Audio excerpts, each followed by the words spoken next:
आपल्या तृतीय सत्राकडे वळूया, महर्षी व्यास सत्र. हे सत्र खरंच खूप स्पेशल आहे, कारण मनुष्याची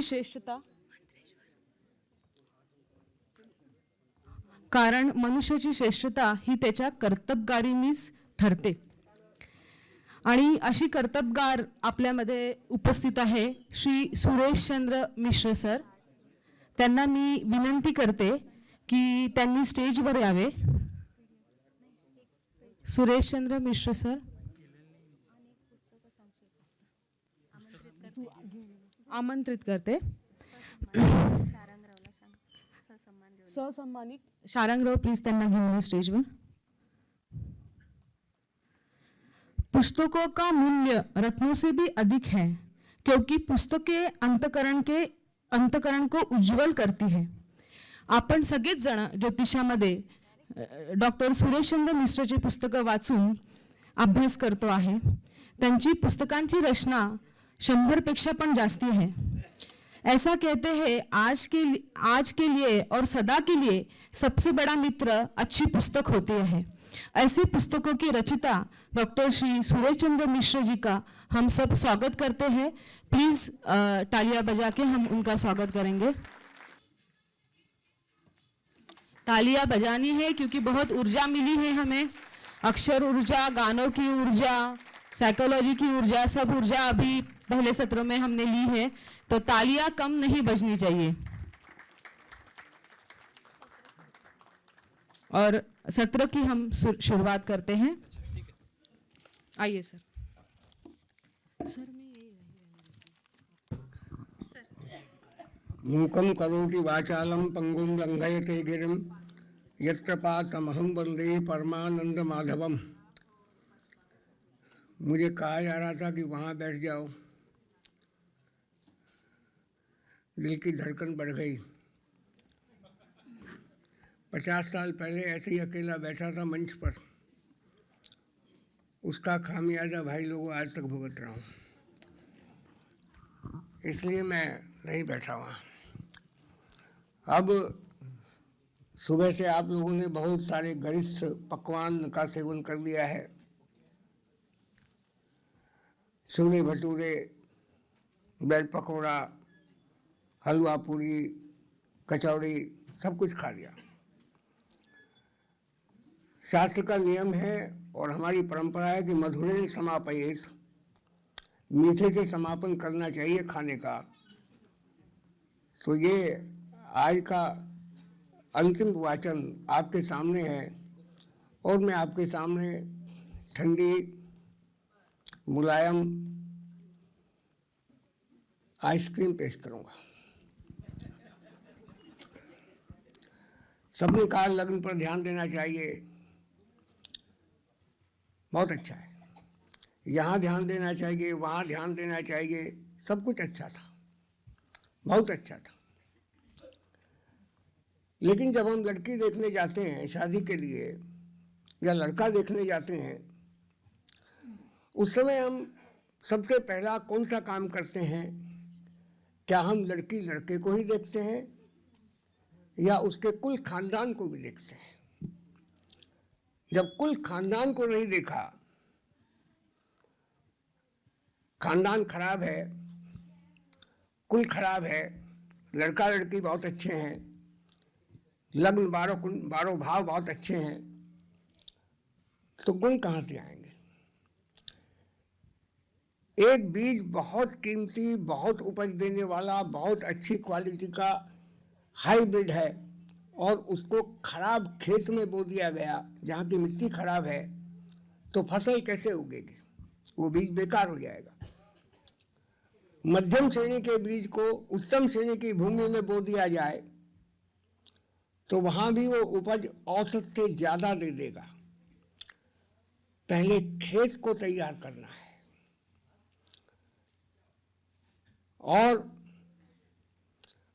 आई शपथ नहीं बोलूंगा, माइक शपथ. जो कुछ कहूंगा शास्त्र के अनुसार कहूंगा, शास्त्र से हट करके एक शब्द भी नहीं कहूंगा. हमारा शास्त्र कहता है कि सबसे पहले कुंडली देखने से पहले कुंडली के पहले पन्ने पर विचार कीजिए। जन्म मास, जन्म तिथि, जन्म नक्षत्र, जन्म वार, जन्म योग, जन्म करण और उस समय बनने वाले योग या कुयोग, उनका विचार कीजिए। यदि बहुत स्वस्थ आदमी को भी बहुत ज़्यादा इन्फेक्शियस वातावरण में रख दिया जाए, अवश्य बीमार हो जाएगा। और यदि बहुत कमजोर व्यक्ति को भी सुंदर, अच्छे, स्वास्थ्यजनक, हाइजीनिक वातावरण में रखा जाए, वो बीमार नहीं होगा। तो कुंडली का पहला पन्ना, पंचांग के पांचों तत्व व्यक्ति के सस्टेनेंस के लिए, जातक के सस्टेनेंस के लिए वो वातावरण तैयार करते हैं जो उसके लिए हाइजीनिक होता है। सबसे पहले हमें, जब भी हम जीवन यात्रा शुरू करते हैं, ड्राइव कर रहे हो, पैदल चल रहे हो, बस में जा रहे हो, मोड़ पर ध्यान देना बहुत जरूरी होता है। कोई भी ब्लाइंड कर्व जब आता है तो सावधानी हटी, दुर्घटना घटी। तो मेरा निवेदन ये है कि जैसे सनी देओल लाहौर से गड्डी लेके चला था, रास्ते में एक मोड़ आया, वहां दिल छोड़ाया। भैया अपना दिल ऐसी जगह पर मत छोड़ना, वहां दिल नहीं दिमाग को मजबूत रखना। इन मोड़ों का जिक्र यजुर्वेद में भी है और ऋग्वेद में भी है। सबसे पहले बड़े मोड़ हैं 4। यदि इन मोड़ों पर किसी व्यक्ति का जन्म होता है, कुंडली चाहे कितनी ही बलवान हो, पर्सनैलिटी में इम्बैलेंस, आइडियाज में रिलेक्टेंस, सिद्धांतों के साथ चिपक जाना, आइडियोलॉजी नॉर्मल से, प्रैक्टिकल से थोड़ी डिफरेंट होना बिल्कुल पॉसिबल है। वो कौन से मोड़ हैं? ये पंडित लोग जिस समय पूजा पाठ करते हैं, सबसे पहला मंत्र बोलते हैं, स्वस्ति न इंद्रो वृद्धश्रवः, स्वस्ति न पूषा विश्वे वेदाः, स्वस्ति न साक्षो अरिष्टनेमिः, स्वस्ति नो बृहस्पतिर्दधातु दधातु। ध्यान से देखिए, वैदिक ऋषि की अक्ल खराब नहीं थी, उसने भांग या अफीम नहीं खाई थी। उसने सबसे पहले कहा स्वस्ति न इंद्रो वृद्धश्रवः। वैदिक शास्त्र के अनुसार, वैदिक मंतव्य के अनुसार चित्रा नक्षत्र का स्वामी इंद्र था वैदिक काल में। आजकल विश्वकर्मा को या त्वष्टा को मानने लगे हैं। सबसे पहले उसने न पहले नक्षत्र का नाम लिया, न दूसरे का नाम लिया, न 23वें का नाम लिया, न 27वें का लिया। भाई उसकी अकल खराब हो गई थी क्या? 13वें नक्षत्र को, 14वें नक्षत्र को ही सबसे पहले बोला। क्यों? वो चित्रा पक्षी अयनांश का आधार है, सबसे ज्यादा इंपॉर्टेंट है। That is the first junction point of the zodiac, जहां पर 13.5 नक्षत्र इधर हैं और 13.5 नक्षत्र इधर हैं, और वो कन्या और तुला राशि का सेंटर पॉइंट बन जाता है। वो पहला पॉइंट हुआ। स्वस्ति न इंद्रो, इंद्र का नाम लेकर के वैदिक ऋषि इज इंडिकेटिंग द चित्रा नक्षत्र एंड इट्स रूलिंग डेटी। वृद्धश्रवा, स्वस्ति न पूषा। अब उसके बाद देखिए कहाँ स्किप करके पहुंचा वैदिक ऋषि। चित्रा नक्षत्र से सीधे पूषा पर पहुंच गया। पूषा रेवती है, रेवती का रूलिंग डेटी पूषा है, तो चित्रा के बाद सीधे रेवती कहने का क्या सेंस था? There is some implied meaning in this mantra and richa. Revati का नाम लिया। अब ध्यान से देखिए कि ये 4 कार्डिनल पॉइंट्स आपके सामने बन जाएंगे आसमान में। चित्रा नक्षत्र, रेवती नक्षत्र एक स्ट्रेट लाइन पर पड़े वर्टिकल। उसके बाद पट्टा क्या कहता है? स्वस्ति न पूषा विश्ववेदा, स्वस्ति न साक्षो। साक्ष श्रवण नक्षत्र का रूलिंग डेटी है। उसके बाद सीधे श्रवण पर पहुंचा। भैया तुम गोल गोल क्यों घूम रहे हो? अरे गोल गोल घूमना जरूरी है। चित्रा, चित्रा के बाद रेवती, रेवती के बाद सीधे श्रवण पर पहुंचा। स्वस्ति न साक्षो अरिष्टनेमिः, स्वस्ति नो बृहस्पतिर्दधातु। बृहस्पति रूलिंग राशि है पुष्य नक्षत्र का। पुष्य नक्षत्र कर्क राशि में पड़ता है। 4 कार्डिनल पॉइंट्स आपके पास बन गए। कर्क, मकर राशि, कर्क राशि हॉरिजेंटल, तुला राशि या कन्या राशि और मीन राशि यानी चित्रा और रेवती वर्टिकल लाइन पर स्वस्ति बन गई। अब वो क्या कहते हैं, एक एक एडजेक्टिव को देखिए। स्वस्ति इंद्रो, वो वृद्ध, इंद्र कैसा है? वृद्ध श्रवाहा, उसके कान लंबे हैं, उसकी ईयर लोब लटकती हुई है। ऐसा वर्णन इंद्र के स्वरूप का कृष्ण यजुर्वेद में किया गया है। ये 4 कार्डिनल पॉइंट्स और सितारों की राशि चक्र के घूमने का प्रतीक, उसके 4 रेखाएं बना दीजिए तो स्वस्तिक की परिकल्पना बिल्कुल आपके सामने साक्षात हो जाएगी। जो स्वस्तिक हम पूजा पाठ में सब जगह और ब्याह शादियों में मंगल कार्यों में बनाते हैं, तो स्वस्तिक की परिकल्पना के आधार पर वैदिक ऋषि ने हमें कितने सूत्र दिए कि सबसे पहले we have to concentrate and focus on these cardinal points. और चित्रा पक्षी अयनांश ही सबसे बढ़िया अयनांश है। और मुझे बहुत प्रसन्नता और गौरव का अनुभव हो रहा है कि 18वीं 19वीं शताब्दी में इसी महाराष्ट्र के वेंकटेश शास्त्री केसकर जी ने पूरा संघर्ष करने के बाद, लोकमान्य तिलक जी रैवत पक्ष के पक्ष में थे, लेकिन बहुत लंबी किताबत और डिबेट, ओपन डिबेट जो पेपर्स में उस समय छपी थी, उसके आधार पर उन्होंने चित्रा पक्षी अयनांश को मान्यता दी। और आज विश्व भर में, भारत में ही नहीं विश्व भर में, अंग्रेजी की जो वेस्टर्न कंट्री से जो एफएमई छपती है उसमें भी चित्रा पक्षी अयनांश दिया जाने लगा है। तो ये गौरव है हमारे भारतवर्ष का, हमारे महाराष्ट्र का, कि भाई उस चित्रा पक्षी अयनांश को विश्व भर में स्वीकृति मिली। आज सूर्य सिद्धांत वाली गणना पर अटके रहने का, भटके रहने का युग नहीं है। ये 4 कार्डिनल पॉइंट्स फलादेश में कैसे इस्तेमाल करेंगे? मेजर पॉइंट यक्ष प्रश्न ये है। 23 मार्च, 21 मार्च और 22 मार्च मीन राशि रेवती नक्षत्र में शनि पार करके मेष राशि में प्रवेश करने वाला था। सायन की बात कर रहा हूं। 21 मार्च या 22 मार्च, लीप ईयर पर डिपेंड करता है 21 होगा कि 22 होगा। 21 जून, 23 सितंबर और 23 दिसंबर, ये 4 कार्डिनल पॉइंट्स हैं। कितना ही ताकतवर लग्न हो, यदि इन दिनों में किसी व्यक्ति का जन्म हुआ है,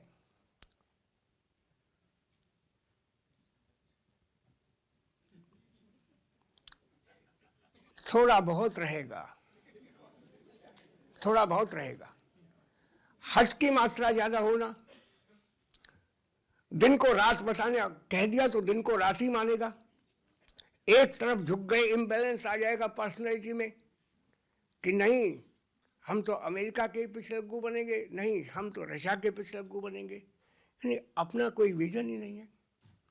दूसरों से बहुत जल्दी प्रभावित हो जाना, और ऐसे लोगों के अंदर ऐसी टेंडेंसी भी पाई जाती है कि डूब जाऊं तेरी आंखों के ओशन में, स्लो मोशन में। ऐसे ऐसे समस्याएं खड़ी होती हैं। इन 4 पॉइंट्स को देखिए, ये बिगर पॉइंट्स हो गए, साल के अंदर हो गए। अब महीने पर आ जाइए। माफ करना, मुझे बीच बीच में घूंट मारने की आदत है, मजबूरी है भाई। ऊपर से समस्या ये थी कि जिस डॉक्टर ने मेरे मुंह के कैंसर का ऑपरेशन किया था 15 साल पहले, वो उड़ीसा की थी। बाद में उनसे हमारे घरेलू संपर्क बन गए, फैमिली फ्रेंड हो गई, वो आना जाना हो गया हमारे परिवार का उनके घर में। उनकी आवाज डॉक्टर कीर्ति पाटिल जी की आवाज से इतना रिजेंबल करती है कि मैं सुबह से जब भी ये कोई बात कहती है मुझे तुरंत उन डॉक्टर साहब की याद आ जाती है। और वो याद आ जाती है वो सफरिंग्स जब वो मेरा ऑपरेशन हुआ था। इसलिए सुबह से थोड़ा सदमे में था।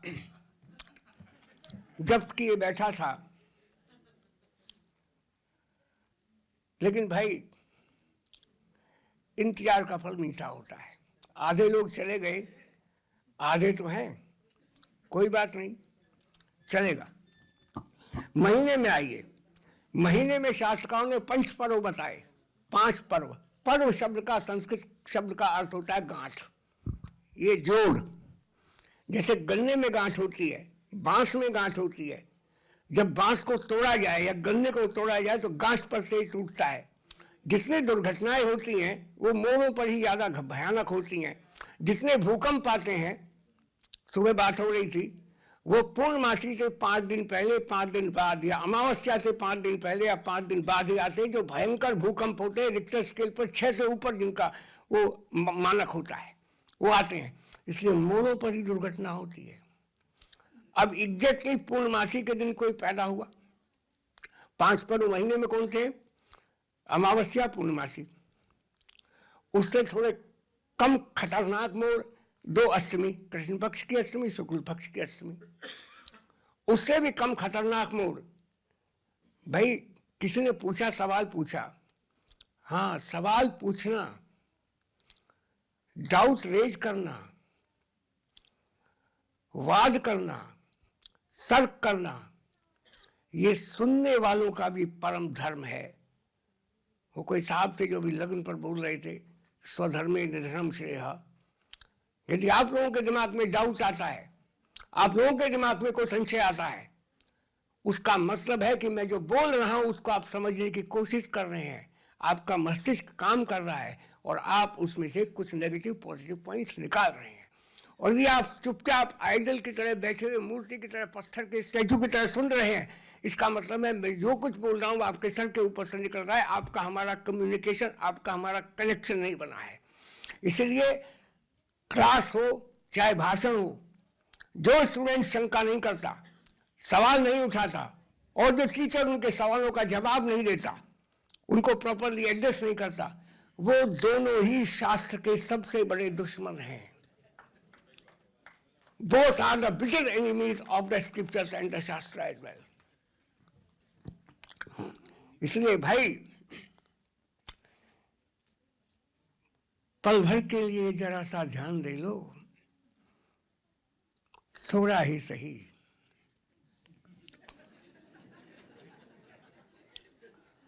और मुझे सवाल पूछने वाले बड़े अच्छे लगते हैं, वो क्वेश्चंस, वो डाउट, वो शंका, और वे जो सवाल उठाते हैं। अब ये कहा कि 15 दिन का आपने विभाग कर दिया, कृष्ण पक्ष, शुक्ल पक्ष, पूर्णमासी और अमावस्या। उसके बाद 7 दिन का विभाग कर दिया आपने, अष्टमी अष्टमी। भाई तो आप यहीं क्यों रुक गए? किसी ने उनको नहीं कहा थांबा, उन्होंने कहा नहीं मैं यहां नहीं रुक रहा हूं, अभी 3.5 दिन का भी एक विभाग करूंगा। वो 3.5 तिथि के बाद का जो विभाग किया, वहां आता है विष्टीकरण। हर 3.5 तिथि के बाद विष्टीकरण आता है। विष्टि का मतलब होता है बोझा, सारी दुनिया का बोझ हम उठाते हैं, इसलिए कुली कहलाते हैं। विष्टीकरण में पैदा हुआ व्यक्ति सबकी जिम्मेवारी अपने ऊपर ले लेता है, किसी पर यकीन नहीं करता। टेबल पर बैठ करके ऑर्डर देकर के काम करवाना उसको नहीं आता। पीड़, भिष्टि, खर और मालिक सब खुद ही हो जाता है, इसलिए वजन उठाता है। सबकी ड्यूटी अपने आप परफॉर्म करता है। हर एक जगह शक की निगाह से देखता है कि ये ठीक से लिख रही है कि नहीं लिख रही है, नोट्स बना रही है कि नहीं बना रही है, अरे इनका हैंडराइटिंग ठीक है कि नहीं है, भाई कौन सुन रहा है, अरे नहीं सुनो इस काम को ऐसे करना। पैकिंग भी करनी है तो पैकिंग करके दिखाएगा उसको खुद, अपने सर्वेंट को, कि ऐसे करना। विष्टि की प्रॉब्लम ये है, तो वहां भी थोड़ा सा शेकी माइंड रहता है। ये हो गए पंच पर्व। तो बोले कि भाई पंच पर्व कैसे हो गए, ये तो 4 ही हुए, ये तो 6 हो गए। बोला नहीं, ये 2 विष्टीकरण को हमने उसमें नहीं लिया है, संधि में, पर्व में। इनका नाम विष्टीकरण है, भद्राकरण विष्टीकरण एक ही बात है। विष्टि में शादी भी नहीं करते हैं, कोई मुहूर्त नहीं करते विष्टि काल में, गृह प्रवेश भी नहीं करते हैं विष्टि के दौरान। तो पांचवा पर्व कौन सा हुआ? इनको दो निकाल दिया, दो अमावस्या, दो पूर्णिमासी, दो अष्टमी, तो पांचवा कौन सा हुआ? बोला भाई संक्रांति। जिस दिन संक्रांति होती है, संक्रांति के दिन जिस दिन सोलर इनग्रेस होता है, एक राशि छोड़ करके दूसरी राशि में जाता है, उस दिन जन्म होने पर भी आशंकाएं और नेगेटिव इफेक्ट्स की पॉसिबिलिटी रहती है। अचानक लाइफ में डाउनफॉल आ जाना, अचानक तरक्की आ जाना, अचानक अपनी डायरेक्शन चेंज कर लेना। आपने देखा होगा बहुत सारे लोग इंजीनियरिंग पढ़ के आते हैं, बाद में आईएएस बन जाते हैं। कहते हैं आजकल क्या कर रहे हो? बोले आजकल एलएलबी कर रहा हूं। कोई डॉक्टरी पढ़ करके आता है, वो एमबीए करने चला जाता है। दूसरे की सीट खराब करके पढ़ के आ गया और बाद में अपनी फैमिली के बिजनेस को संभाल रहा होता है। ये जो अनसर्टेनिटी, ये जो इम्बैलेंस, इनडिसिसिवनेस जो होती है, ये पांचों पर्वों में पैदा होने वाले व्यक्ति के अंदर इनडिसिसिवनेस होती है, और वो रहेगी तो लग्न का स्वधर्म कहाँ निभ पाएगा? समस्या ही होगी। इसलिए उन पॉइंट्स पर भी ध्यान दीजिए। उसके बाद अगला पॉइंट आता है जन्मवार का। जन्मवार का बड़ा महत्व है। वारात आयुष्वर्धनम, वार लॉर्ड, यदि वीक डे लॉर्ड आपका वेल डिस्पोज है आपके पास टाइम पर, तो under the adverse conditions it provides ample protection to the native. वो आपको रोग के समय, एक्सीडेंट के समय, मरते समय, बीमारी के समय, मुकदमे के समय, लड़ाई के समय आपको प्रोटेक्शन देगा। और यदि उसका संबंध आपके किसी लग्न के फैक्टर से बन गया, फैक्टर कौन से होते हैं? हाउस के। लग्न से ही सबको समझ लीजिएगा। The house itself, lord of the house, ग्रहाज आस्पेक्टिंग द हाउस, ग्रहाज occupying the house, navamsha in the house and nakshatra in the house. इन सारे फैक्टर्स को देख करके पूरे हाउस का जूस निकलता है, उसका एक्सट्रैक्ट बाहर आता है।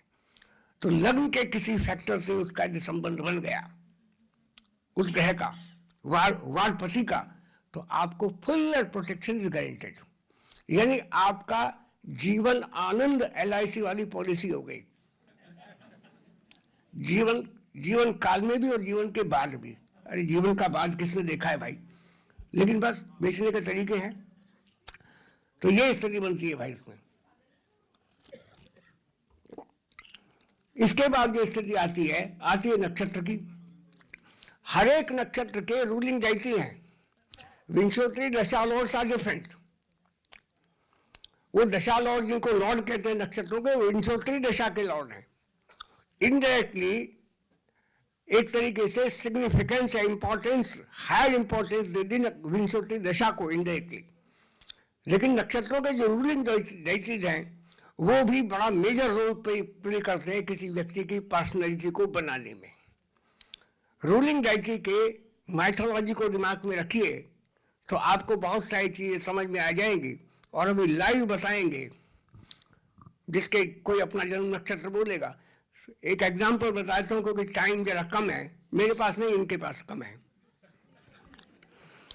मेरे पास तो 10 साल बाकी हैं। अरे अभी तो कुछ बोला ही नहीं उन्होंने भाई साहब। कोई बात नहीं, आपका नंबर लग गया है। अश्विनी नक्षत्र है। अश्विनी नक्षत्र का रूलिंग डाइटी अश्विनी कुमार। अश्विनी कुमार का माइथोलॉजी क्या है? जुड़वा है। वो दो हैं, घोड़े पे सवार रहते हैं। They are divine doctors. वो डॉक्टर्स के डिवाइन फिजिशियंस हैं। पकड़ लो, अश्विनी नक्षत्र में पैदा होने वाला व्यक्ति तेज चलने वाला होगा, उसकी चाल तेज होगी। They look ever young. Ashwini Kumar चिर युवा है। अरे अश्विनी कुमारों ने ही च्यवन ऋषि को च्यवनप्राश का नुस्खा दिया था। इसका मतलब वो एवर यंग है, they look younger than their actual chronological age. Ashwini नक्षत्र का कोई व्यक्ति है तो बोल दे, अभी हाथ कंगन को आरसी क्या, पढ़े लिखे को फारसी क्या। इसका एक बहुत बढ़िया अनुवाद है।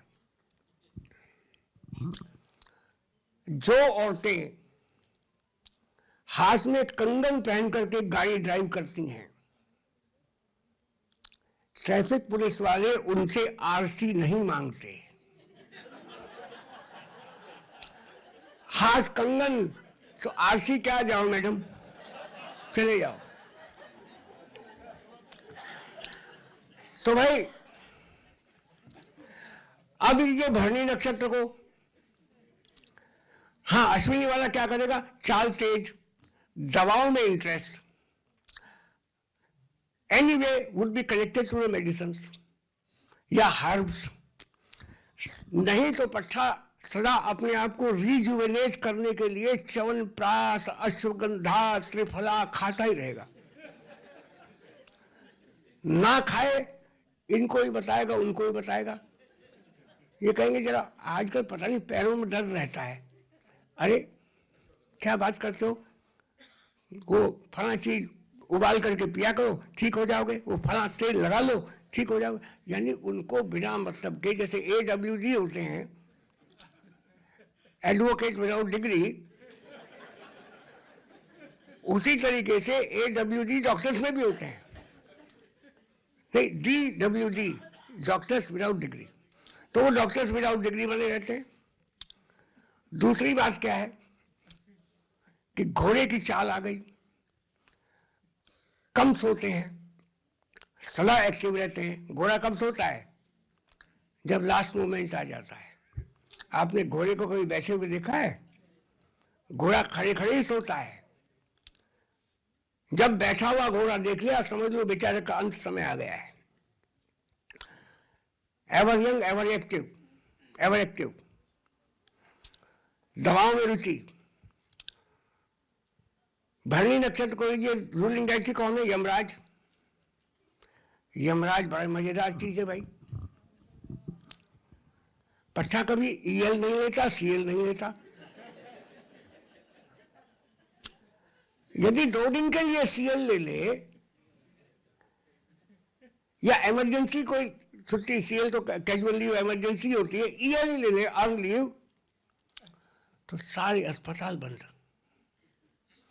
शमशान घाट सूने, रोड एक्सीडेंट हो गया, आदमी कुचला गया, 2 मिनट के बाद खड़ा हो जाएगा, क्योंकि हमरा तो छुट्टी पर है।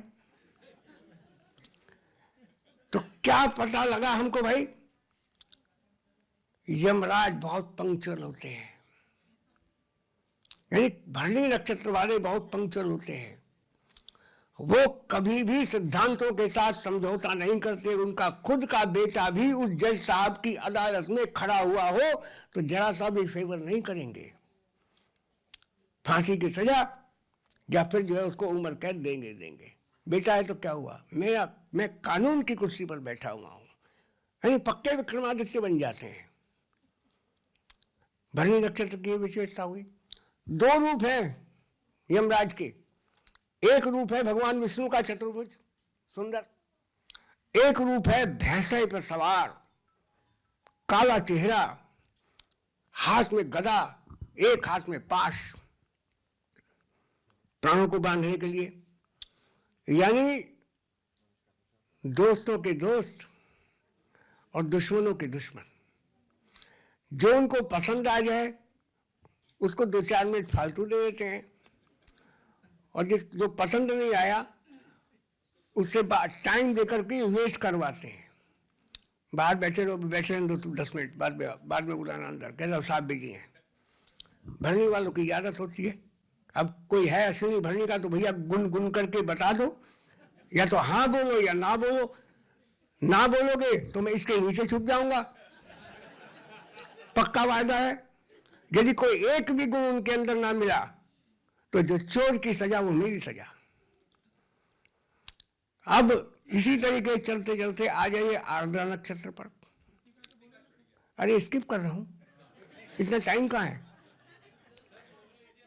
कृत्तिका नक्षत्र अग्नि है, आपने कह दिया तो आपकी बात को रख लेते हैं। पेट में एसिडिटी, सीने में जलन,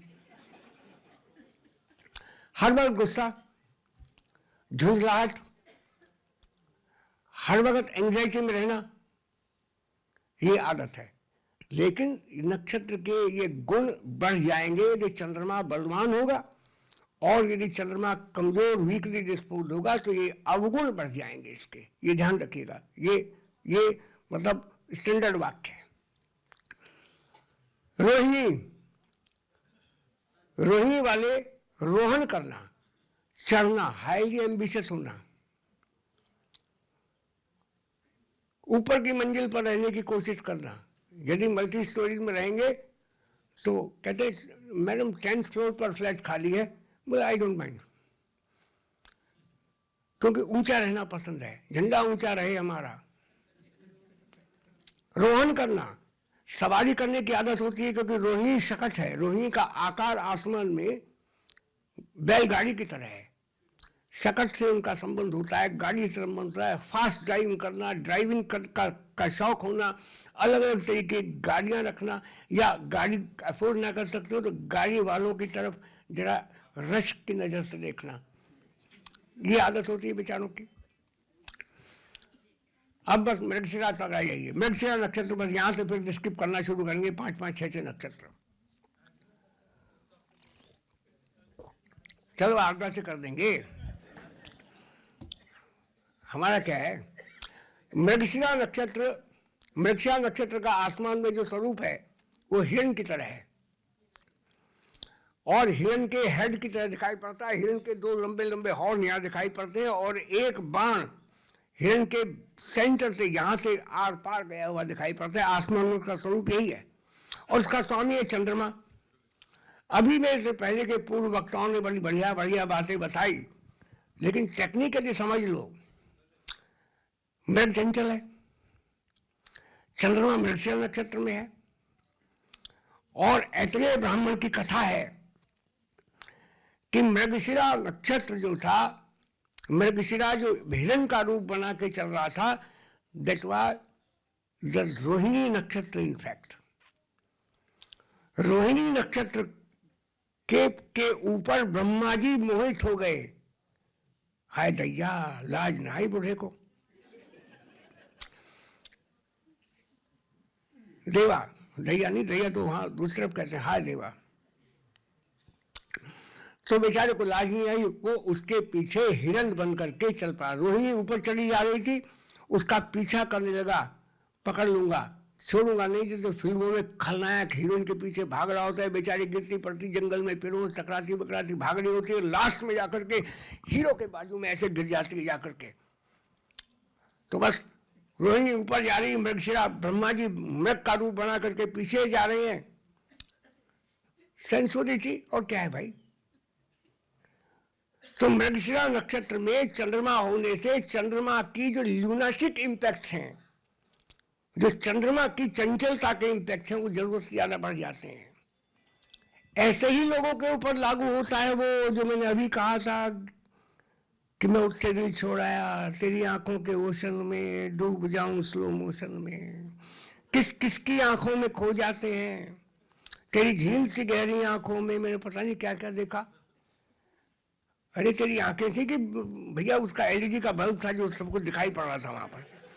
समझ नहीं आता उन लोगों को, कहीं भी मोहित हो जाते, कहीं भी जहां देखी सवा पड़ा, जिसने प्यार से बोला उसी के पीछे पड़ गए। बस दुनिया में यही है, बाकी सब कुछ नहीं है। मृगशिरा नक्षत्र वालों की कमजोरी यही होती है, वो जल्दी बातों में आ जाते हैं, उनका decisive power, decision making power weak होती है। वो अपने आप डिसाइड नहीं कर सकते कि हमारे लिए क्या अच्छा है और क्या गलत है। अब उसको कंट्रोल करने के लिए मृगशिरा को, पीछे आर्द्रा नक्षत्र है मृगशिरा के, आर्द्रा का रूलिंग, आर्द्रा आपने कहा था इसलिए बोल रहा हूं भाई, नहीं तो मैं छलांग लगा जाता आगे। आर्द्रा नक्षत्र पीछे, आर्द्रा का रूलिंग आई थी लॉर्ड शिवा, लॉर्ड रुद्र। ऐसे ब्राह्मण की कथा क्या कहती है कि ब्रह्मा जी के इस कुकृत्य को शिव जी ने पहचान लिया कि ये ब्रह्मा ही है, और शिव जी ने आदेश दिया व्याध को, बहुत चमकीला तारा है नॉर्थ में, सीरियस कहते हैं उसको, व्याध तारा, शिकारी तारा। उस शिकारी तारे को कहा कि इसको दंड दो, ब्रह्मा को। शिकारी ने तीर चलाया और तीर यहां से निकल करके इधर चला गया। वो तीर आज भी 3 तारे मृगशिरा नक्षत्र के मंडल में ऐसे ही दिखाई पड़ते हैं, हॉरिजॉन्टल। मृग का सिर ऊपर दिखाई पड़ता है, नीचे 4 तारे हैं जो उसके 4 पैरों को रिप्रेजेंट करते हैं। और हो गया बेचारे का तेरा तीर मेरा तीर दिल के आरम पार है, जाने किसकी जीत है और जाने किसकी हार है। इसीलिए मृगशिरा वालों को अपने दिमाग को स्थिर रखना चाहिए। और चंद्रमा राहु केतु के साथ आ गया उसका, कहीं खराब हाउस में 6, 8, 12 में बैठ गया, तब तो बस राम बचाए। इसलिए मृगशिरा वालों को कंट्रोल करने के लिए एक अदद आर्द्रा नक्षत्र का आदमी या तो उसका टीचर होना चाहिए या उसकी फैमिली में होना चाहिए, जो उसको साम से, दंड से, भेद से, टेक्निक से उसको कंट्रोल कर सके, उसको रास्ते पर ला सके। कोई किसी का नक्षत्र हो तो भैया मिला लो, लेकिन सारी ऐसी नेगेटिव बातें बता रहा हूं, किसी का होगा भी तो कोई ओपनली बोलेगा ही नहीं पब्लिकली। मैं क्या करूं? आर्द्रा नक्षत्र वालों के अंदर नियम से चलने की आदत होती है। They don't have any team spirit. अकेला तारा है आर्द्रा नक्षत्र का, एक ही तारा है, डायमंड की तरह चमकता है, कुछ लोग उसको मुंगे की तरह चमकता हुआ कहते हैं। और उनकी जो फिजिकल प्रॉपर्टीज हैं वो भी बड़ा रोल प्ले करती हैं। Ardra nakshatra is 400 times bigger than our sun. यदि गलती से भी आर्द्रा नक्षत्र को सन को रिप्लेस कर दिया जाए आर्द्रा नक्षत्र से, तो ये सूरज, ये चंदा, ये धरती, ये बुध, ये बृहस्पति, सब उसके अंदर समा जाएंगे। हालांकि हो जाएगी, फिर भी जगह बच जाएगी। आर्द्रा नक्षत्र एक ही तारा है, वो या तो अर्श पर होते हैं या फिर चुपचाप बैठे रहते हैं। आर्द्रा नक्षत्र का ब्रिलियंट एग्जाम्पल है इंडिया की पॉलिटिक्स में। लेडी है वो,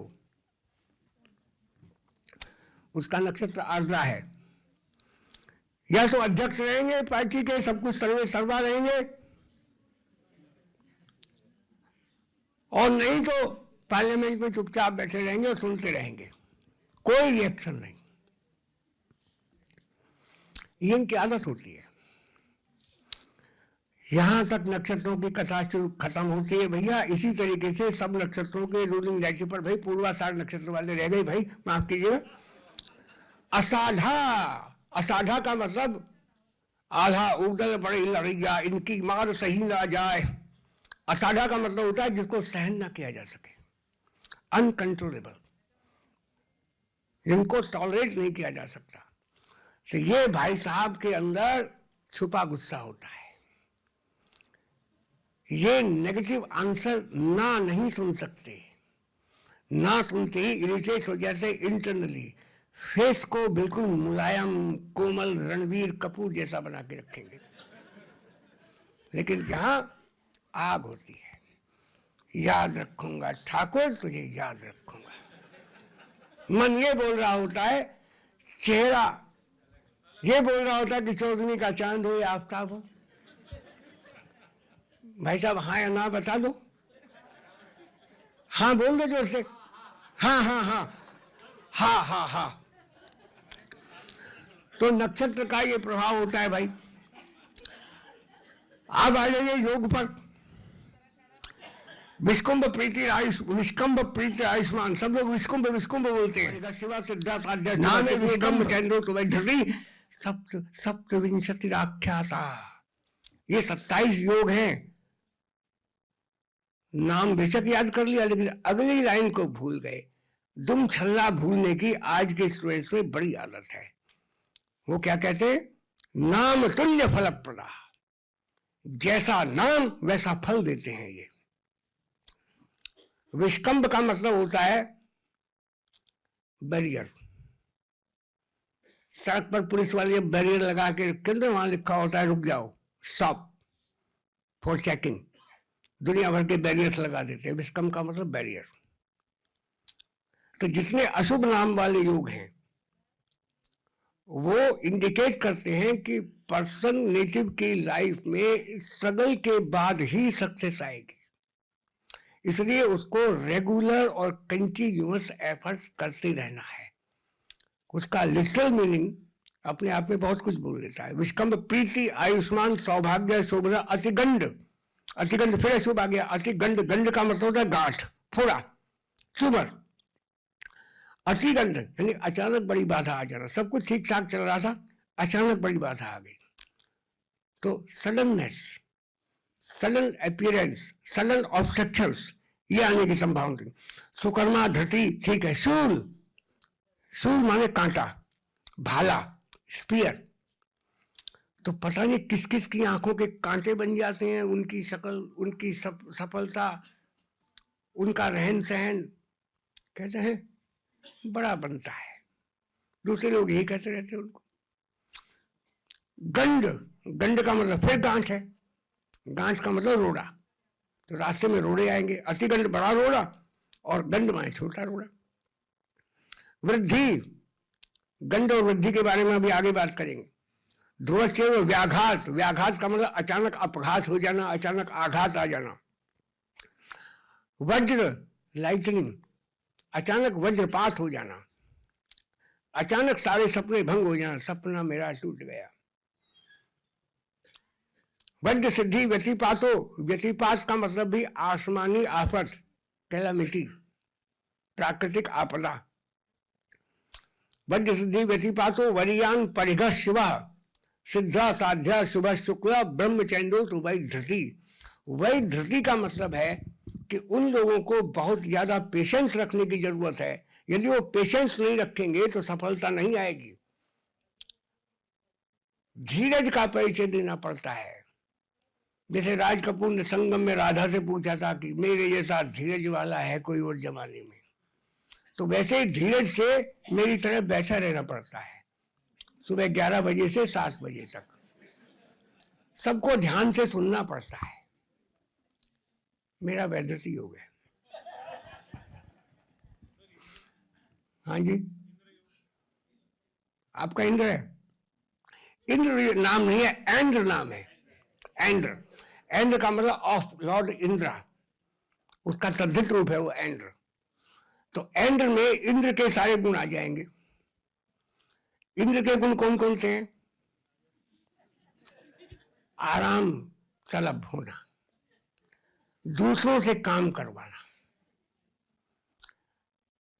अप्सराओं से गीत गाने डांस देखते रहते हैं पक्षे, और जब कोई मुसीबत होती है ब्रह्मा जी, विष्णु जी, शिव जी के पास भागे चले जाते हैं, प्रभु बचाओ। तो इंद्र के ये गुण मामूली से झलकेंगे आप में भाई साहब। इसमें हमारा कोई दोष नहीं है। मैंने पहले माइक पर हाथ रख के कसम खाई थी। योग आ गए भाई, अब करण आ जाओ।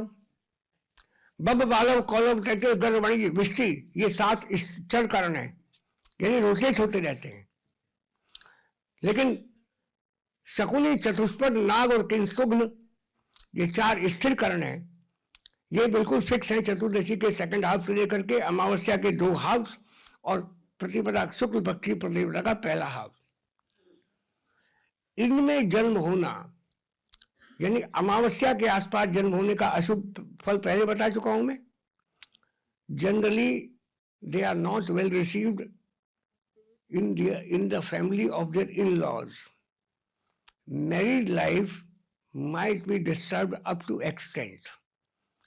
Mental trauma, lesser harmony within the family would be a salient feature for those. ये होगा। पूर्णमासी में भावनाओं का इतना टाइट आ जाता है, इतना उबाल आ जाता है कि पल में तोला पल में माचा। 1 मिनट में मान गई, 1 मिनट में गुस्सा हो गए बड़ा जबरदस्त। जा रहा हूं मैं तो घर छोड़ के, और बाहर निकल गए। थोड़ी देर बाद वो कुछ नहीं, तुम्हारे रेशमी बाल लंबे लंबे याद आ गए थे, इसलिए आ गया लौटकर। ये आदत होती है। ये हो गए 5 तत्व। इन 5 तत्वों के अलावा कुछ और तत्व हैं जो बड़े खास तत्व हैं और ज्यादा माइन्यूट है, उनको जरा ध्यान से समझिए। मैं आपसे बात करता जा रहा हूं और वो जो गाना सुना रहे थे, भाई साहब चले गए क्या? नहीं, बैठे हैं शायद। ये आप ही है ना? ये अच्छा, आप हैं? हाँ, ये। अब बताइए, जोश में आते आते गाना गाते गाते यहां तक आ जाएं और यहाँ इस जगह पर, हाँ देखा देखा, आप चिंतित हो रहे हैं। हाँ, मुझे मालूम है, मैं तो डेमोन्स्ट्रेट करने के लिए आ रहा हूं भाई। यदि यहां आ जाएं तो क्या होगा? क्या होगा? अरे मैं नहीं गिरूंगा, से नीचे ऊपर जाऊंगा, ये दुनिया उठपटाऊंगा। ठीक उसी तरीके से जब कोई ग्रह 0 डिग्री सेलेस्टियल लैटिट्यूड पर आ जाता है, जब उसका शर 0 डिग्री होता है, इसका मतलब है कि वो इक्लिप्टिक पर है। इक्लिप्टिक का मतलब वो बेल्ट जो पृथ्वी, जिस पर सूर्य के चारों तरफ भ्रमण करती है, उस एज पर जब आ जाएगा, उस जगह आकर के वो 0 डिग्री नॉर्थ और उसको क्रॉस करते 0 डिग्री साउथ आ जाएगा। वो उसका जंक्शन पॉइंट है, most particularly for the moon. Like the moon, other 7 planets also have their relevant राहुस। पुराण 14 राहुओं की बात करते हैं, 1-2 राहु नहीं, 14 राहु, उनके नाम भी लेते हैं। और उसमें वो क्या कहते हैं कि इनमें राहु सबका बड़ा भाई है। वो 14 राहु कौन से हुए भाई? जिस तरीके से चंद्रमा अपने ऑर्बिट में चक्कर लगाता हुआ पृथ्वी के साथ साथ सूर्य का चक्कर लगाता है, चंद्रमा का जो जंक्शन पॉइंट है, whenever the कक्षा, the orbit of the moon intersects the ecliptic, those 2 points are ranked as the Rahu and Ketu of the moon. Similarly, other planets, including the sun also have their relevant nodes. पता कैसे लगेगा? उनकी significance नहीं है folic ज्योतिष में directly. उनके nodes को जितना जितना स्लो चलेगा ग्रह, on an average they cover 1 degree distance over a period of 72 years. 72 साल में 1 डिग्री चलते हैं। अब क्या तो नंगा नहाए और क्या निचोड़े। अरे 72 साल में शनि राहु के 1 डिग्री चला, 72 का 30 गुना चलने पर तब जाकर के वो अपने इक्लिप्टिक पर आएगा। इतने साल भाई जिएगा कौन? भीष्म पितामह थोड़े हैं सारे। इसलिए उनको फलादेश में राहु केतु की तरह रैंक नहीं किया गया। लेकिन जब भी कोई ग्रह मंगल, बुध, बृहस्पति, शुक्र या शनि जब 0 डिग्री लैटिट्यूड पर होंगे, इट मीन्स कि they are very very close, even conjunct with their relevant node. और जब भी कोई ग्रह अपने नोड के साथ कंजंक्ट होता है, उस समय उसका सिग्निफिकेंस शेकी हो जाता है, डाइसी हो जाता है। वो ग्रह ऐसे लगता है जैसे ऋषिकेश में लक्ष्मण झूले पर चल रहे हो, मोरवी के रस्सी वाले पुल पर चल रहे हो। ये हालात हो जाती है। तो वो ध्यान दीजिएगा, वो ग्रह किसी भी ताकतवर राशि में बैठा है, कितना ही बड़ा योग बना रहा है, लेकिन यदि शर के उसका 0 डिग्री है तो डेफिनेटली वो नेगेटिव इफेक्ट लेके आएगा ऑल ऑफ ए सडन। वो पॉइंट याद रखिएगा। उसी तरीके से सन के भी नोट्स होते हैं। बड़ा ताज्जुब हो रहा है इस लड़के को, सन तो मूव ही नहीं करता, सन का कोई ऑर्बिट ही नहीं है।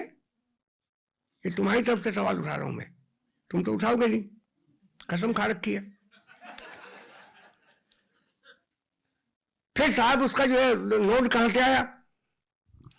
Gentleman, whenever we calculate the longitude of the sun, in fact we calculate the same of our earth. Sun doesn't move around, earth moves around the sun. Actually वो अर्थ का लॉन्गिट्यूड होता है। सन का लॉन्गिट्यूड कब निकलेगा, अर्थ का लॉन्गिट्यूड कब निकलेगा? एक्चुअली जो एक्चुअल लॉन्गिट्यूड है, इक्लिप्टिक लॉन्गिट्यूड जैसे सन का है, हेलियोसेंट्रिक, जब सन के ऊपर बैठ करके ऑब्जर्व किया जाएगा तब आएगा। Otherwise earth always moves at the distance of 180 degree from the sun. Constantly 180 degree दूर रहती है पृथ्वी सन से। आप कल्पना कर लो, गणेश जी का मंदिर है, यहाँ गणेश जी की मूर्ति विराजमान है, आप परिक्रमा कर रहे हैं मंदिर की, कोई भी परिक्रमा कर रहा है तो उसका हर वक्त डिस्टेंस कितना रहेगा मूर्ति से? सेम, एक लीनियर मतलब डिस्टेंस रहेगा ना, एक लाइन पर रहेंगे ना वो। मैं कल्पना करिए कि मैं परिक्रमा कर रहा हूं इस जगह की, इस पॉइंट की, तो मैं इस पॉइंट के चारों तरफ रहूंगा ना। इसलिए भानो भागे महित छाया तत्तुल्यर के समय सवा, सूर्य के लॉन्गिट्यूड में 6 राशि जोड़ने पर पृथ्वी का लॉन्गिट्यूड आ जाता है। तो वास्तव में हम पृथ्वी को कैलकुलेट कर रहे होते हैं। इसलिए सन के जो नोड हुए एक्चुअली वो पृथ्वी के नोड है, लेकिन practically we shall call them the nodes of the sun, and those are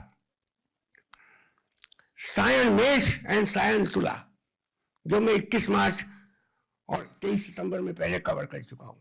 इसलिए सारे ग्रहों के नोट्स होते हैं। अब आइए एक और नई बात पर। एक दृष्टि होती है, अंग्रेज लोग उसको पैरेलल एस्पेक्ट कहते हैं, हमारे यहां उसको क्रांतिशाम में महापात कहा गया। क्यों भाई पंडित? महापात आप जानते हैं महापात के बारे में? क्रांतिशाम के बारे में पता है? गोधूली लग्न में जब शादी करते हैं तो उस समय किन किन चीजों को वर्जित किया जाता है?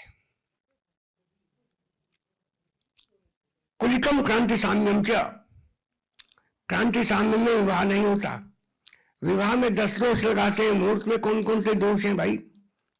लता पात युतिर वेद जामित्र बुध पंचक एकार्गल क्रांतिसाम उपग्रह दग्धातिथि, ये 10 दोष हैं। इसमें क्रांतिसाम सर्वत्र वर्जित है, all over the world. Krantisam is a phenomena like an eclipse. ये माना रेफरेंस सर्कल है, that is the ecliptic, celestial ecliptic. Celestial ecliptic जैसे भूमध्य रेखा है, धरती के ऊपर इक्वेटर है, उसी तरीके से आसमान में भी इक्वेटर है। उस इक्वेटर से आइदर नॉर्थ और south angular distance of a planet is known as kranti और डेक्लिनेशन। जैसे माना इसको रेफरेंस पॉइंट मान लिया, इस एज को, तो ये जनाब जो बैठे हुए हैं, जब मुझसे थोड़े ज्यादा जवान हैं, तो इस समय नहीं, जवान हम भी हैं पर आपके मुकाबले थोड़े कम हैं। ये मैं यहां हूं, आप वहां हैं, हम दोनों एक सील में हैं। रेफरेंस पॉइंट ये है, दोनों इक्वल डिस्टेंस पे। माना आप 6 फुट की दूरी पर है, मैं भी 6 फुट की दूरी पर हूं, इक्वल डिस्टेंस हो गया।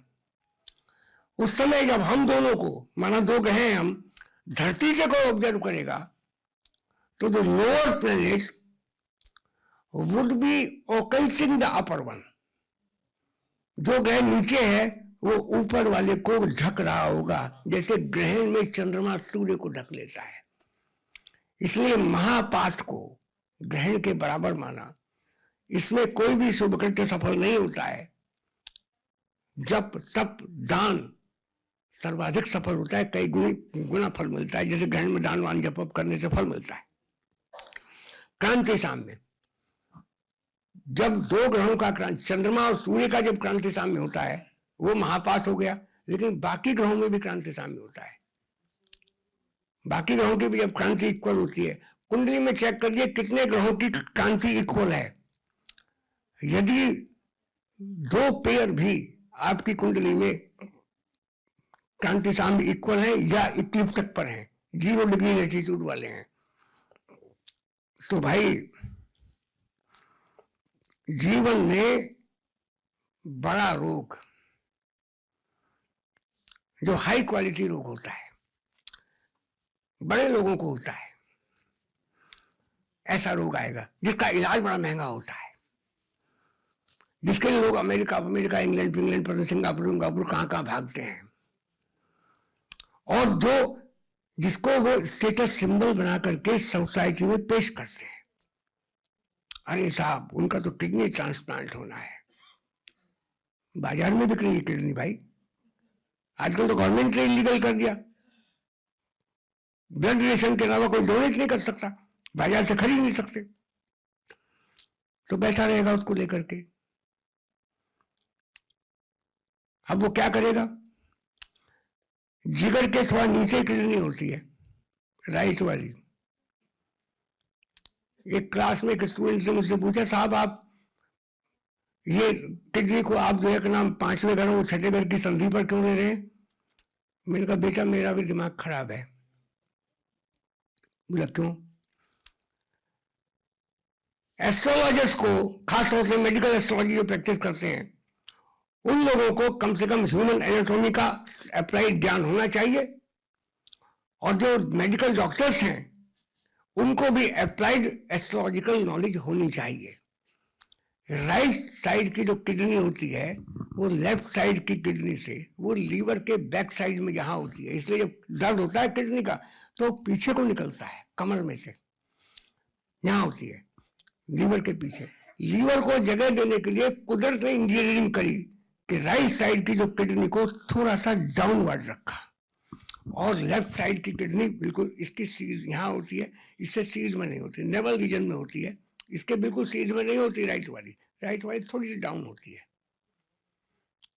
तो इसलिए भैया किडनी की प्रॉब्लम 5वें 6ठे दोनों घर से देखनी चाहिए। ये बात किसको पता लगेगी? मेडिकल एस्ट्रोलॉजर को, जब तक वो थोड़ी बहुत एनाटॉमी नहीं जानता होगा।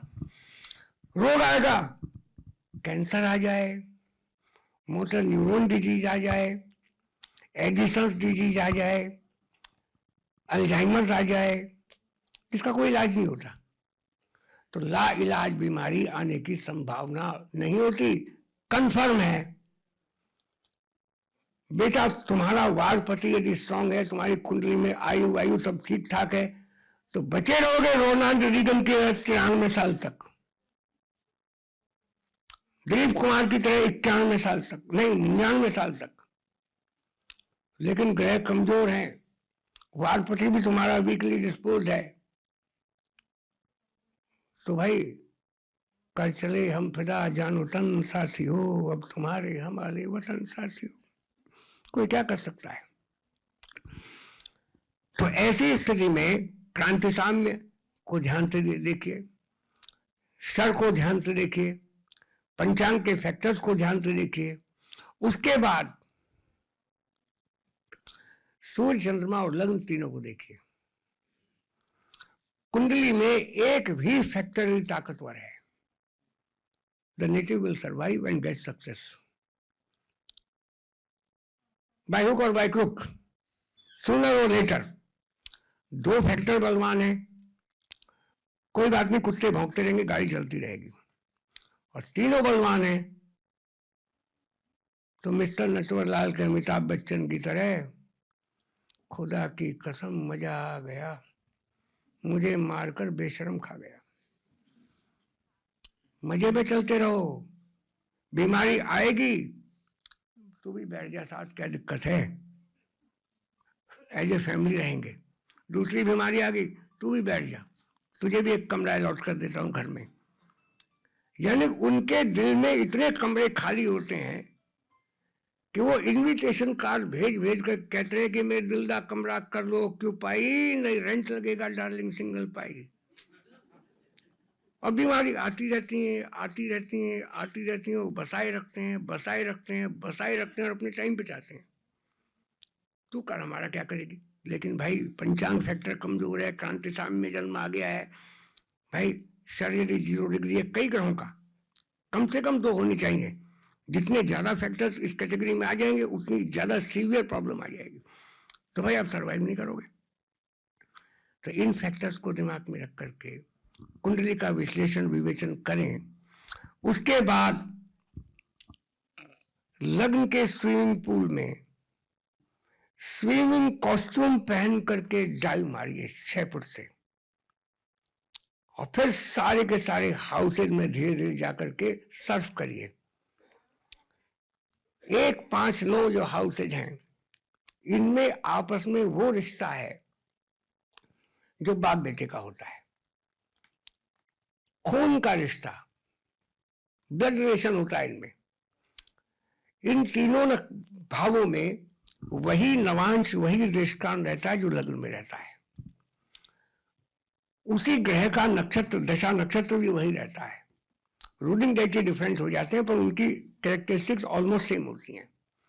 तो 1, 5, 9 में से यदि लग्न कमजोर भी है तो ज्यादा निराश होने की जरूरत नहीं है। 5वें घर को देख लो, 9वें घर को देख लो, यदि उन दोनों में से कोई एक भी ताकतवर है तो even if a person is facing most adverse conditions in his life, he will definitely survive beyond that and revive. लेकिन संघर्ष होगा। लग्न बलवान है तो अपेरेंटली सक्सेस आ जाएगी उसको, ज्यादा मेरा मेहनत की है। लेकिन 5, 9 बलवान है, लग्न कमजोर है तो कोई बात नहीं, थोड़ा देर से आएगी पर आएगी जरूर। एक न एक दिन तुम्हें मंजिल जरूर मिलेगी। अब हमने पहले ही कहा था सवाल पूछने वाले आदमी हमें बहुत अच्छे लगते हैं। कोई भी सवाल पूछना हो, धरती से लेकर के आसमान तक,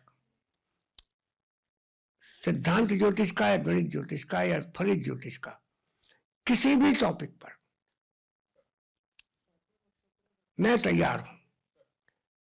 आपके ऊपर है, आप सवाल दागते जाओ, जवाब लेते जाओ।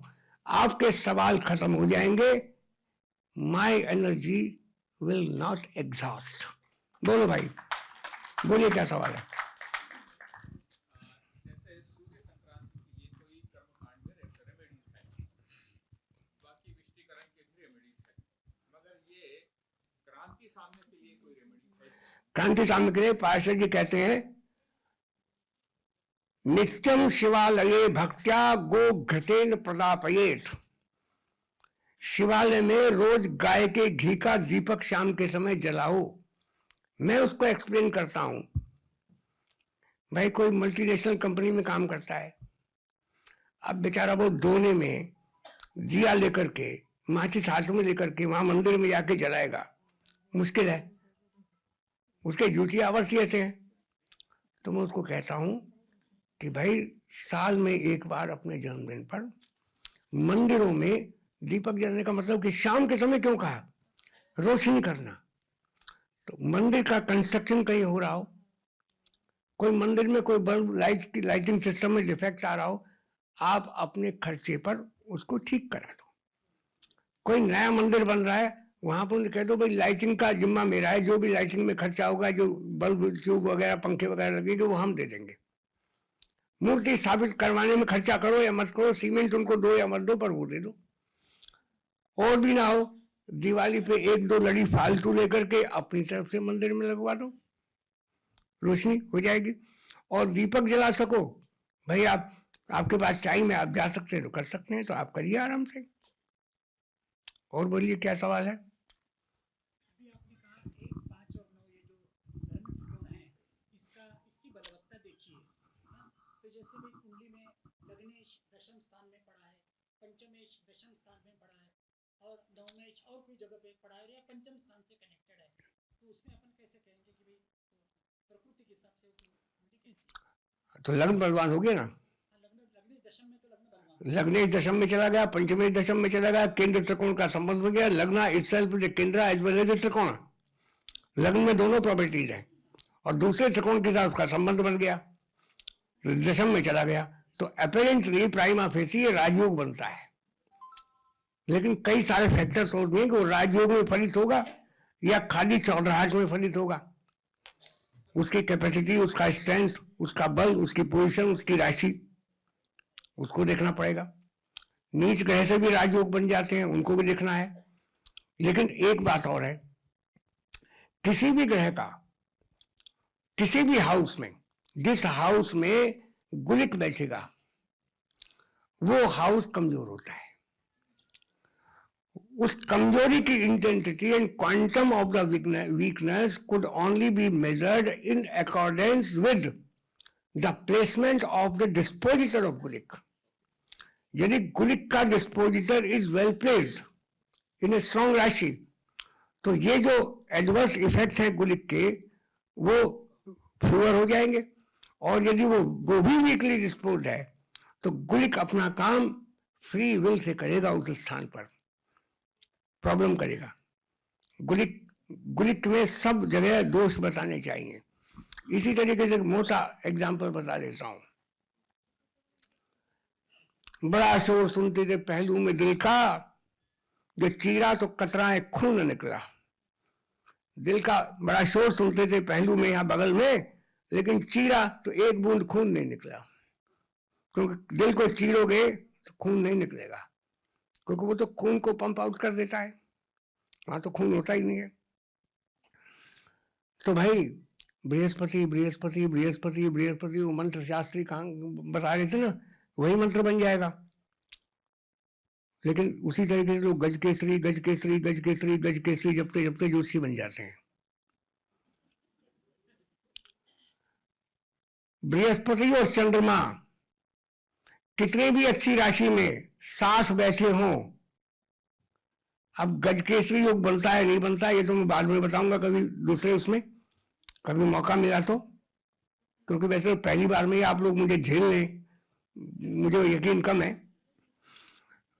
तो वो हाउस डिस्टर्ब है, 99% डिस्टर्ब है। गजकेसरी योग होता हो तो होता रहे, वो आदमी बाहर राजा बन के घूमे तो घूमे, लेकिन घर में बेचारे को बोलती बंद रखनी पड़ती है, मेरी तरह। मेरी जुबान घर से बाहर निकल कर ही खुलती है, घर में तो ऐसे ही है। गजकेसरी योग और नवपंचम योग गुरु चंद्रमा का, तो कौन सा भगवान पकड़ेगा? कौन सा वाला दोबारा बोलिए? गजकेसरी योग चंद्रमा गुरु का और गजकेसरी योग चंद्र गुरु का और नवपंचम योग चंद्र गुरु का, कौन सा बलवान समझना चाहिए? गजकेसरी योग ज्यादा बलवान है, सब्जेक्ट टू दी राशि पोजीशन। 5 और 9 में ही बैठा हुआ है चंद्रमा, बृहस्पति है और वो अच्छी राशि में है, वो ज्यादा अनब्लेमिश्ड है। क्योंकि वहां chances of blemish, sustaining blemish are greater when they fall in mutual केंद्रास। 4 7 में हो सकते हैं, 4 10 में हो सकते हैं, 7 10 में हो सकते हैं और 10 7 में हो सकते हैं। यदि 7वें स्थान में बृहस्पति हुआ तो भाई मार्केट का गड़बड़ आ जाएगी। चौथे घर में चंद्रमा हुआ तो एक नक्षत्र होता है वैनाशिक नक्षत्र, nakshatra of subversion, that falls 22nd from the natal nakshatra. अपने जन्म नक्षत्र गिनिए और अपना 22वां नक्षत्र पहचान लीजिए, वो वैनाशिक नक्षत्र है। जिस हाउस में पड़ेगा उस हाउस में थोड़ा सत्यानाशी इफेक्ट लेके आएगा। चौथे चंद्रमा होने पर वैनाशिक नक्षत्र लग्न में अवश्य आएगा। इसलिए शास्त्र कहते हैं चौथे चंद्रमा बहुत खराब है। तो चौथे घर में चंद्रमा आएगा तब ये सारी सिचुएशन, सारे प्रोस एंड कॉन्स, सारे फेवरिंग और अनफेवरिंग कंडीशंस को चेक करने के बाद could only be decided the quantum or the effectiveness or the auspiciousness of such Gajkesari Yoga. But these conditions do not apply when they are in mutual trikona, either 5-9 or 9-5, no matter. तो वो वाला गेटर हो गया, वो वाला unblemished हो गया, वो वाला साफ सुथरा हो गया, उसमें संभावना ही नहीं है कीड़ा लगने की। और कोई सवाल है? हाँ जी, कहाँ से बोल रहे भाई? अरे एक उधर। हाँ बोलिए, आप बोलिए।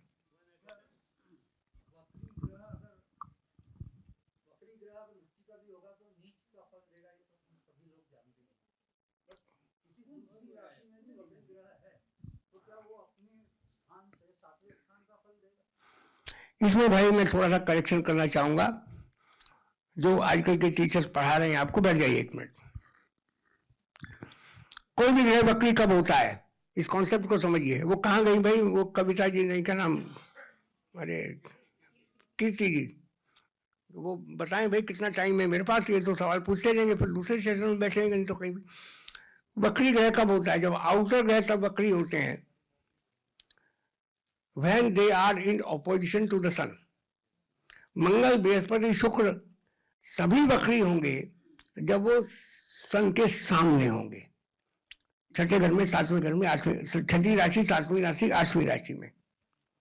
क्लियर है? यहां तक सहमत हैं? अच्छा। बुध और शुक्र भी तब वक्री होंगे जब वो धरती के नजदीक आएंगे। They become retrograde only when they are in inferior conjunction। inferior conjunction का मतलब है सूर्य और पृथ्वी के बीच में होते हैं वो। As a matter of rule, under such a phenomena, they remain retrograde as well as combust।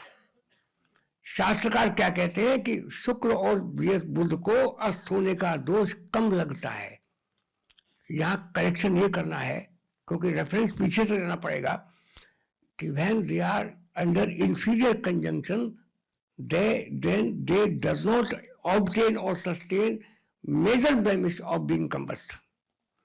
लेकिन जब वो सुपीरियर युति में होते हैं, उस समय वो मार्गी ही रहते हैं, वक्री नहीं हो सकते, मार्गी रहते हैं। तो उस समय मार्गी होते हैं और अस्त होते हैं। तो वक्री होने में 4 बातें बहुत इंपॉर्टेंट होती हैं। A planet becomes वक्री or retrograde when it comes closer to our earth। Number 1, during retrogression, as the amount of retrogression or days or period of retrogression increases, वैसे gradually उनकी स्पीड बढ़ती जाती है, उनका daily motion, rate of motion बढ़ता जाएगा। और जब वो एग्जैक्टली डीप कंबस्ट होते हैं या डीप रेट्रोग्रेड होते हैं, तो उस समय उनकी गति नॉर्मल से बहुत ज्यादा होती है। वहां सिद्धांत ये काम करता है, कंकरिया मार के जगाया। मैं यहां से एक कंकर मारता हूं आपको फेंक कर, आपको कितनी चोट लगेगी? ऐसे जैसे मनोज कुमार ने हिमालय की गोद में फेंकी थी। और वही कंकर मैं एयर गन से आपके ऊपर चलाता हूं तो क्या हाल होगा? हालांकि मैं ऐसा करूंगा नहीं, मैं अहिंसा में विश्वास रखता हूं। हाथ से और शस्त्र से कोई क्या मारे किसी को, वो तो क्षत्रिय लोग मारते हैं। ब्राह्मण लोग तो जुबान से और कलम से ही मार देते हैं। हाय कौन न मर जाए आपकी सादगी पर, कत्ल करते और हाथ में तलवार भी नहीं है। तो भाई चोट ज्यादा लगेगी। इसलिए retrograde planet even being combust becomes more and more stronger and more effective either way। ये डिपेंड करेगा कि आपकी कुंडली में वो वक्री ग्रह फंक्शनल मेलिफिक है या फंक्शनल बेनिफिक है। उसकी जेब में, उसकी गोदी में, उसके पास स्टोर में आपके लिए खराब फल है तो खराब फल दे दनादन। और यदि अच्छा फल है तो वो भी दे दनादन, जौन जानी जनार्दन। तो इसलिए first of all we have to decide the functional behaviour of a planet even when we are checking the retrogression or direct motion of a planet। उस समय आप उसको चेक करिए। यदि वो रेट्रोग्रेड है और आपके लिए फंक्शनल बेनिफिक है तो आपको बड़े मजेदार फल देगा, ऑल ऑफ ए सडन आपको बड़े बढ़िया फल दे देगा। और यदि यदि वो मेलिफिक है तो अचानक ब्रेकअप हो जाएंगे। आप फिर लाख कहते रहे ना, आलू टमाटर के टुकड़े बनाकर, धनिया मिर्ची भी साथ सजाकर रखा चूल्हे के पास, मत हो मेरी जान उदास। लेकिन वो तो भैया उदास ही रहेगी, समझ लेना इस बात को।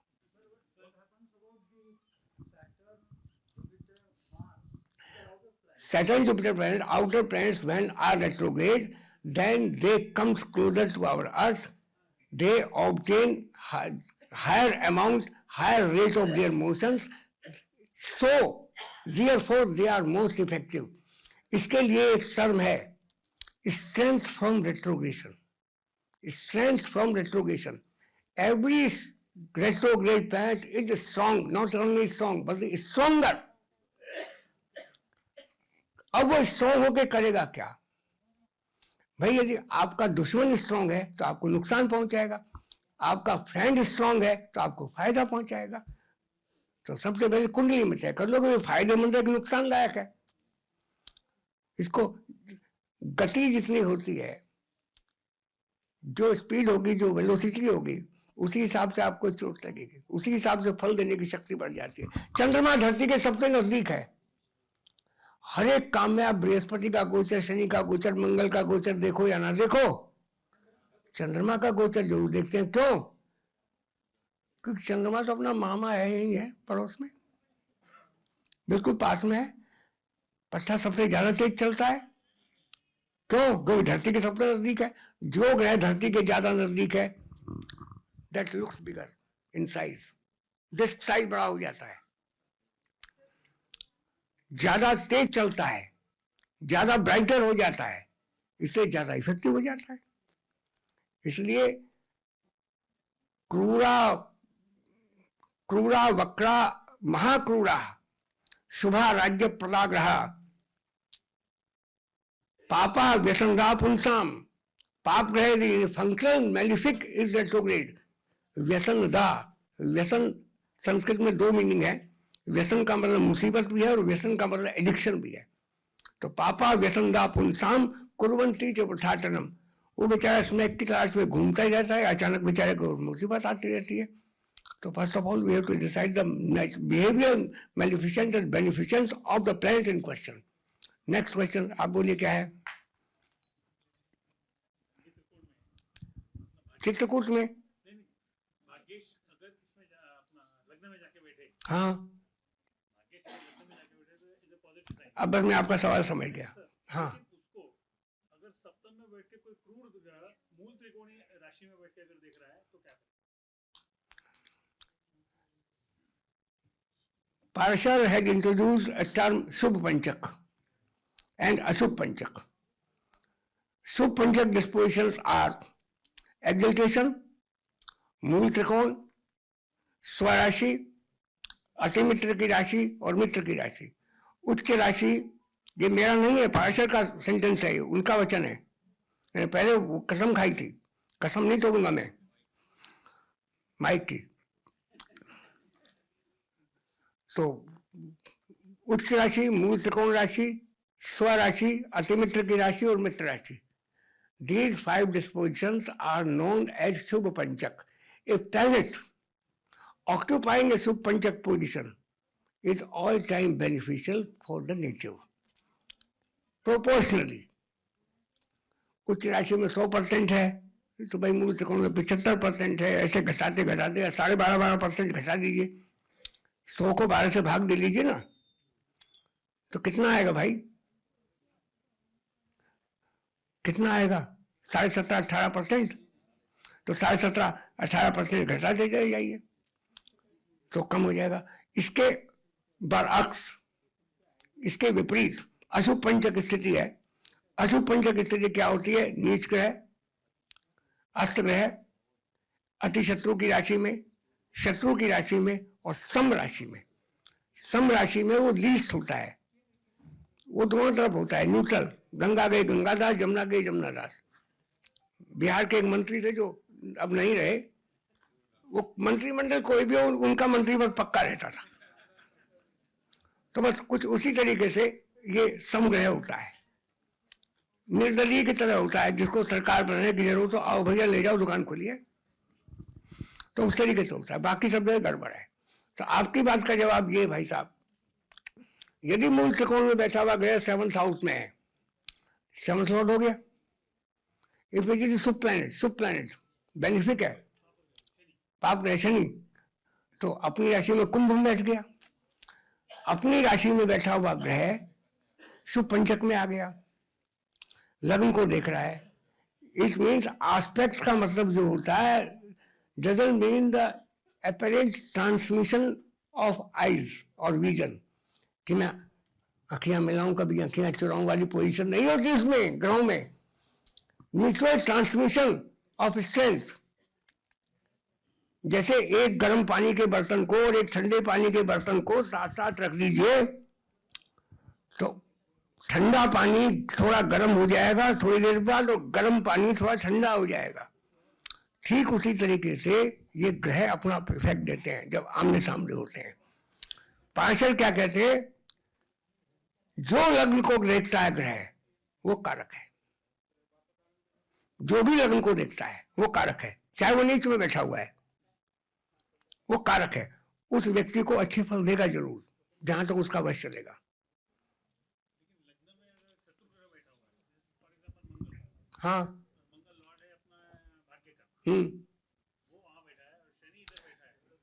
सिंह का मंगल हो गया ना, तो उसके डिस्पोजिशन को साथ साथ देख लीजिए। मंगल शनि का संयोग कोई बहुत खराब नहीं होता। आसपास साथ साथ रहे, आमने सामने रहे।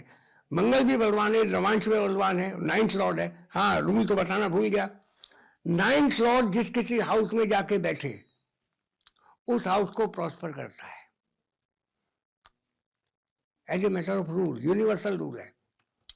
11th का लॉर्ड जहां कहीं जाके बैठे उस हाउस का इफेक्ट आइदर गुड और बैड अपेरेंटली आपको मिलेगा। इसीलिए 11th लॉर्ड यदि 8th में बैठ जाता है, 8th हाउस स्पाउस की एज का है। पाराशर कहते हैं, भांग खा के नहीं लिखा, यदि आपका 11th लॉर्ड 8th हाउस में बैठा हुआ है तो you are suppose to lose your spouse earlier, यानी ड्यूरिंग ओल्ड एज आप तो छुट्टे सांड हो जाओगे। तो इसलिए कि 8th हाउस में बैठा 11th लॉर्ड, तो 8th हाउस 11th का मतलब लाभ। आपको तो लाभ मिल गया आयु का, लेकिन आपके स्पाउस के लिए खराब हो गया। इसका मतलब है you will live longer than your spouse. 11th Lord 2nd में बैठ गया, जाके परिवार से संपत्ति मिलेगी, रुपया कमाओगे, सेविंग करोगे, म्यूचुअल फंड में लगाओगे। तो 11th लॉर्ड और 9th लॉर्ड की विशेषता है। लग्न लॉर्ड जहां कहीं जाके बैठता है, लॉस वाले हाउस में बैठा हुआ है, तो losses are inevitable of that particular limb और दैट पर्टिकुलर हाउस। यदि वो अच्छे हाउस में बैठा हुआ है तो good effects are inevitable. Certainly the good effects मतलब you will be encountering with. बस भाई बहुत हो गया, वो बार बार घूम रहे हैं इधर उधर, मुझे एक प्रश्न ले लीजिए। कर रहे हैं वो। नहीं सर, एक प्रश्न ले लीजिए। अच्छा बोलिए। तो क्या फर्क पड़ता है, अच्छा हो गया। पार्शल का रूल है कि राशि परिवर्तन, there are 4 kinds of mutual relationship, planetary relationship. The best relationship is दोनों एक दूसरे की राशियों को एक्सचेंज कर दें। आपके कमरे में कोई रहता है, ये हम नहीं कहते, जमाना कहता है। भाई तुम किसी के घर में जाकर के कैसे रह सकते हो जब तक कि तुम्हारा बहुत गहरा ताल्लुक ना हो। जैसे आप अपने ससुराल में 1 दिन 2 दिन 3 दिन तक जाके रह सकते हो, आपकी वाइफ अपनी ससुराल में जिंदगी भर रह सकती है। आप यदि 3 दिन से ज्यादा वहां रुक गए, 3 दिन भी तब जब 150 किलोमीटर दूर आपकी वो हो ससुराल, 3 दिन से ज्यादा रुके तो क्या होगा? जीजा जी कहते हैं, साली हाँ, और साले जीजा जी कहते हैं। जीजा मराठी में पता नहीं क्या कहते हैं, जीजा जी। जी आइए जी, बैठिए जी पहले दिन, और अगले दिन जा जा, जी जा, जी जा। स्त्री को यह संपूर्ण हक प्राप्त है कि वो अपनी ससुराल में बिना मायके जाए जीवन भर अधिकार पूर्वक रह सकती है, लेकिन बेटा तुम्हें अधिकार पूर्वक नहीं रह सकते ससुराल में। तो ये जो exchange of mutual exchange of राशिज है, हाउसेज है, ये उसी तरीके की को डिवाइन रिलेशनशिप दिखाता है दो ग्रहों का। इसे एक दिल दो जान दो बदन, मनोज कुमार की फिल्म देखो, समझ में आ जाएगा। दूसरा जो है रिलेशनशिप होता है एक दूसरे को देखना आमने सामने। जैसे एक लड़का अपनी छत पे विज्ञापन आता है टीवी में, वो अंडरवियर का पता नहीं किस चीज का महामूर्छा का विज्ञापन है, वो लड़का अंडरवियर पहन करके एक्सरसाइज कर रहा होता है, वो लड़की जानबूझ करके कपड़े सुखाने के लिए बहाने से ऊपर आती है। ले भैया कमाल है। अब बताओ क्या करें इनको। एक वो कहती है 1 2 3, वो कहता है 3.5। अरे क्या दिख रहा है भाई, पता नहीं कौन सा माचो वाचो दिख रहा है। अंडरवियर अंडरवियर ना हो गया प्राइम मिनिस्टर हाउस हो गया भाई, जिसको देखने के लिए तुम खड़े हुआ। तो ऐसी मूर्छा वाली बात होती है भैया, जब आमने सामने देख रहे हो तो ऐसी हालत होती है। फ्रेंच लव हो जाता है, अखियां मिलाऊं कभी अखियां चुराऊं, क्या तूने किया जादू। बिना पायल के ही भैया दिल में घुंघरू बजने लगते हैं उनके। तीसरा संबंध क्या होता है, अपने डिस्पोजिशन से आस्पेक्टेड हो। मकर राशि में शनि बैठा है, कुंभ राशि में शनि बैठा है, वहां तो डिस्पोजल खुद ही हो गया। लेकिन माना कर्क राशि में शनि बैठा है, चंद्रमा उसको दिखता हो, तो ये थर्ड रिलेशन है। ये proportionally gradually in decreasing order है क्वालिटी का। और चौथा संबंध है सास बैठना। जैसे आप और आप सास बैठे हैं, यहाँ बहुत सारे लोग सास बैठे हैं, जरूरी नहीं कि सबका आपस में कोई गहरा रिलेशन दोस्ती हो सकता है क्लासमेट हो सकता है पड़ोसी हो सकता है किसी एक कारण से एक कॉज से यहाँ पर इकट्ठे आए हुए हो सकता है कोई कहीं रहता हो कोई कहीं रहता हो। तो इसलिए ये सास बैठना, जैसे को कम्यूटर होते हैं ट्रेन में या प्लेन में, सास बैठते हैं, थोड़ी देर के लिए हेलो हाय करना ही पड़ता है। और मेरे साथ तो बड़ी समस्या होती है, पता नहीं क्यों मुझे जब भी मिलती है वो विंडो वाली सीट मिलती है, और मेरे साथ सदा ये होता है कि प्लेन में सदा इधर तीसरे नंबर पर कोई लेडी बैठी होती है।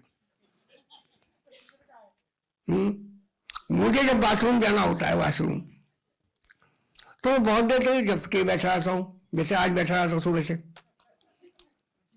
लेकिन वहां फिर मैं उठता हूं तो वो उठेगी, बड़ी कराम आती, क्योंकि अपनी शक्ल ही ऐसी है रोनी। लेकिन भाई मैं देखता हूं कोई लड़की उधर विंडो की तरफ बैठी हुई हो, और इधर चाहे बुढ़ा बैठा हो, चाहे मैच्योर बैठा हो, चाहे लड़का बैठा हो, वो हर वक्त बड़ी ताक में रहता है। कभी ये मैडम उठने के लिए जाए और कभी सर ऐसे घुटने मोड़ेगा, उठेगा नहीं, ताकि वो टांग से उसको रगड़ती हुई जाए। मैंने कहा कर ले बात। तो भैया वो संबंध होता है यार एक राशि में साथ बैठने पर। ये 4 प्रकार के संबंध होते हैं। बस भैया आप ज्यादा अलाउ निकलेंगे, ये हमारा गड़बड़ हो जाएगी, फिर ये कीर्ति जी मुझे निकाल देंगे नागपुर से बाहर। हाँ ठीक है भाई, किसी को और कोई सवाल पूछना हो पूछ लो, बाकी हो तब भी पूछ लेना, व्हाट्सएप पे पूछ लेना। और बोलो। बहुत बहुत धन्यवाद सर। सुबह से हम लोग बहुत अच्छे अच्छे विषयों पर व्याख्यान सुन रहे हैं, और आज अभी मिश्रा सर से जो सुना है वो तो ज्ञान गंगा में अवगाहन करने समान है। बालक की भांति किसी का मन ही नहीं भर रहा है, सभी लोग प्रश्न पूछ रहे हैं, लेकिन समय की मर्यादा है, इसलिए हम यहीं पर ये प्रश्न